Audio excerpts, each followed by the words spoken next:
Around 1996, I made my first instructional DVD with the Hudson Music guys, Rob and Paul, and it was called A Work in Progress, which referred to me, but also the project under discussion was the making of Rush's Test for Echo album. And it was about creating drum parts and working in the studio and basically making a record. My second one, almost 10 years later, around 2005, was Anatomy of a Drum Solo, and examined that subject pretty deeply into what my preoccupations were at the time in terms of drum soloing and composing and presenting a solo in front of an audience. And it seemed to me the next great theme that we should look at was live performance. To me, the ultimate test of a musician, and so much of everything I've learned and everything I've built in the physical machine of being a drummer came to be applied to that theme. So we started collecting material for that as Rush began its 2010-2011 Time Machine tour. So we captured the earliest rehearsals on my own.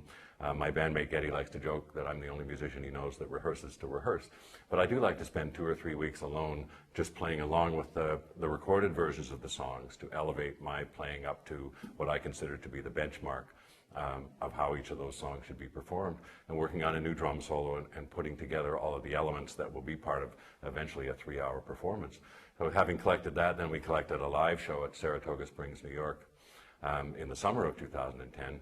And then we needed a further element that would be the narration, my exegesis to describe what I was doing in some of those songs. And it was a good thing that the set list was quite a broad catalog of Rush songs, both old and new, so I was able to apply a lot of themes and a lot of things that I've learned along the way. And it was also beautiful that we filmed that talking part of it in Death Valley National Park, which was an unforgettable, beautiful experience, one of my favorite places in the world, and a beautiful background in front of which to contrast against the live performance and the rehearsals, these places of scenic splendor that I could then explicate what I was doing and why in certain songs along the way. And one interesting thing that transpired is often when I'm explaining things, I'm learning things. And something that I learned as I talked to Joby in the course of this was the nature of, it seems so fundamental, but Rush songs are all made to be played live. They weren't made to be a record, and they weren't made to be a song on the radio. They were made as a vehicle for us to perform.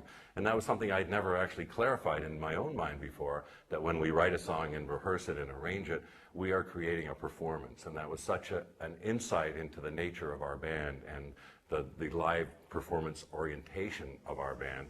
And as I looked at each of the songs individually and watched the way I construct a drum part that builds detail upon detail, complexity on complexity, an exciting climax and all that, they're like little performances, each unto themselves. And sure enough, that's absolutely true, that the way they were performed. So it was wonderful for me to get an insight into what I've been doing for 46 years that I hadn't actually articulated before by means of explaining it to others. So the nature of the program covers all of that material in beautiful scenes and settings, of course, in Death Valley, and then live performance with a number of cameras on the drums. And then the rehearsal footage was great for breaking down and looking at slow motion elements and details and so on.